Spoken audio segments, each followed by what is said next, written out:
Chers auditeurs, Dear listeners, bonjour. welcome in Comme d'Archi Podcast Season 4 Saison 4, dans le monde fascinant des architectes. and in the architectural projects. Je suis Anne-Charlotte Deponte, passionnée d'architecture et docteur des universités en histoire de l'archi. I am one of the spokespersons of Anne-Charlotte, who is a PhD in architecture history. Merci Thank you d'être avec moi aujourd'hui. to be with us today. Et And maintenant, now, lundi en français, place au talent. and Wednesday, let's talk projects. In English, of course.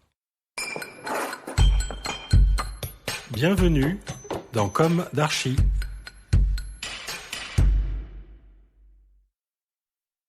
Chers auditeurs, je suis heureuse de vous retrouver aujourd'hui pour le 3e volet de notre petite épopée théâtrale en Occident, intitulée « Une comédie très française ». Nous mêlerons l'histoire du théâtre et des lieux. Nous nous sommes quittés au temps de l'Italie renaissante. Le modèle du théâtre italien, forgé à partir des modèles antiques, influence rapidement toute l'Europe. Néanmoins, la disposition des théâtres antiques est rapidement dépassée par l'évolution des usages. Les gradins sont remplacés par des rangs de loges et ou des balcons. La scène gagne en profondeur pour intégrer les machines, produisant elles-mêmes des effets pittoresques. D'ailleurs, au XVIIe siècle, toutes les villes d'Italie veulent s'équiper d'un théâtre fixe.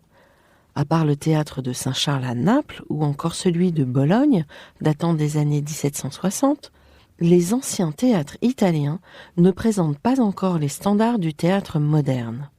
La façade extérieure, le portique qui tient la foule à couvert avant l'ouverture, l'abri pour descendre de la voiture, le foyer où se montrent les spectateurs pendant les entr'actes, le café à l'intérieur. Auparavant, au milieu du XVIe siècle, une troupe de comédiens italiens, les Gelosi, fait son apparition à Paris. Ils s'installent à l'hôtel de Bourgogne de 1600 à 1604. Leur répertoire est d'abord celui de la Commedia dell'arte, avec ses personnages types, comme Polichinelle, Harlequin, Scaramouche, l'amoureux, le docteur. Puis, ils s'ouvrent aux auteurs de l'époque.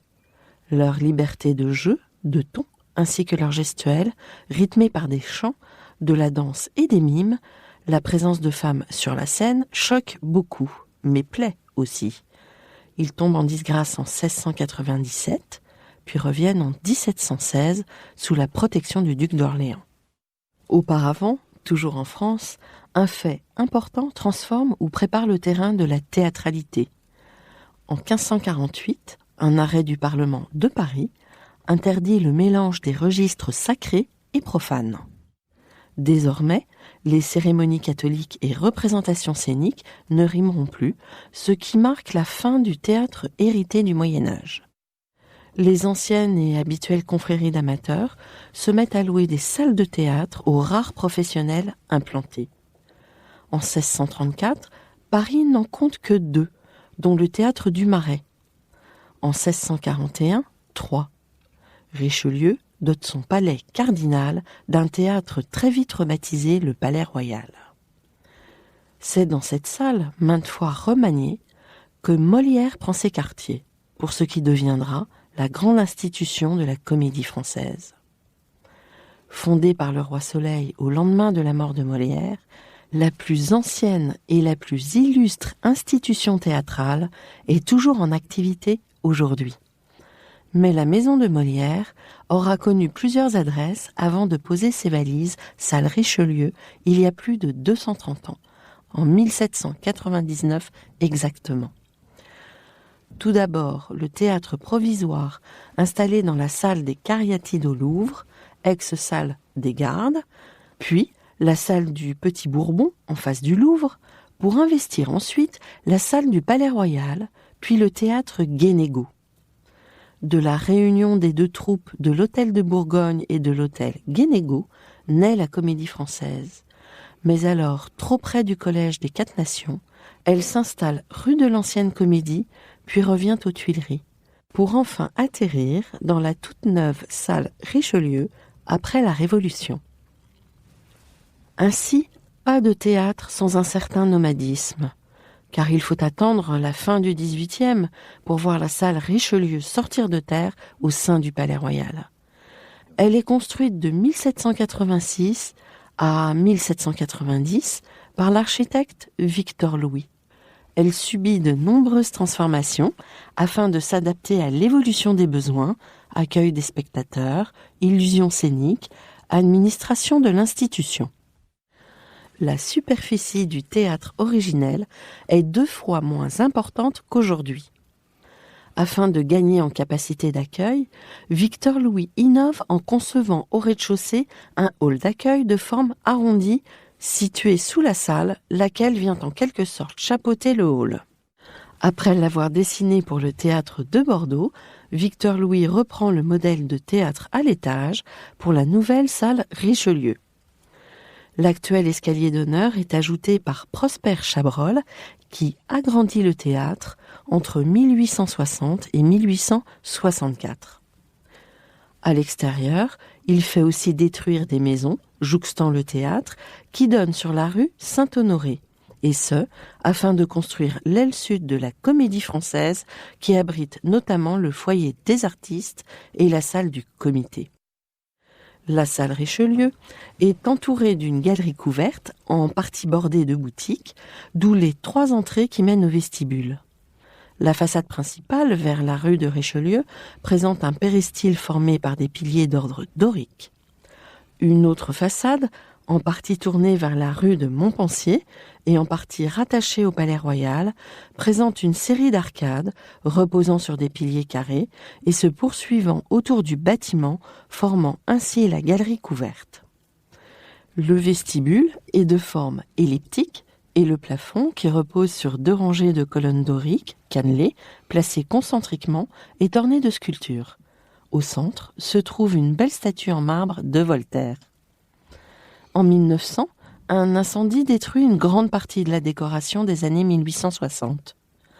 Inaugurée en 1913, la peinture située au plafond, réalisée par Albert Bénard, offre encore aujourd'hui aux spectateurs les portraits de Molière, de Corneille, de Racine et de Victor Hugo, mais aussi une vision de la Tentation, des 9 Muses et du char d'Apollon. Plusieurs rideaux de scène et d'avant-scène sont posés, en particulier après les phases de grands travaux de 1935, 1974, 1976. En 1987, le fameux et nouveau rideau contemporain peint par Olivier Debré est inauguré. Aujourd'hui, environ 860 spectateurs peuvent être accueillis salle Richelieu contre 2000 en 1790. Il est vrai, les fauteuils ont remplacé les parterres et les normes de sécurité sont devenues draconiennes. En 2012, l'acoustique de la salle est optimisée grâce à la suppression des moquettes et des velours. Le bois est alors utilisé pour limiter l'absorption et comme surface réfléchissante du son. À noter, fils de maçon et entrepreneur parisien, Victor Louis avait effectué son apprentissage dans le milieu des maîtres maçons. Ceci explique son appétence pour la stéréotomie, ou l'art de la taille des pierres, et les prouesses techniques. Formé à l'école de l'Académie royale d'architecture, dès l'âge de 15 ans, il remporte un prix qui lui offre l'occasion d'un séjour à Rome, un séjour de 3 ans entre 1756 et 1759. Là, il est au contact direct de l'architecture antique et se familiarise avec les créations du Bernin et l'œuvre gravée de Piranèse. De retour à Paris, il est rapidement considéré comme l'un des promoteurs du goût à la grecque. Alors, quoi de plus incarné que ce théâtre à l'italienne de la plus grande institution théâtrale française, la Comédie Française. Chers auditeurs, merci pour votre écoute. Rendez-vous la semaine prochaine pour un nouveau numéro. Et d'ici là, prenez soin de vous. Au revoir.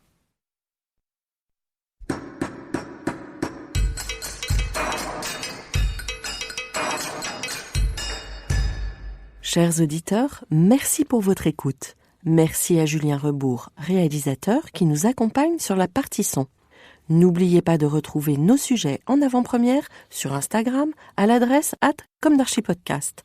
Si vous aimez ce podcast, favorisez sa diffusion en lui donnant 5 étoiles sur Apple Podcast, plus un petit commentaire, ou sur votre plateforme de podcast favorite. Et surtout, abonnez-vous pour écouter tous nos épisodes gratuitement. À bientôt, et d'ici là, prenez soin de vous.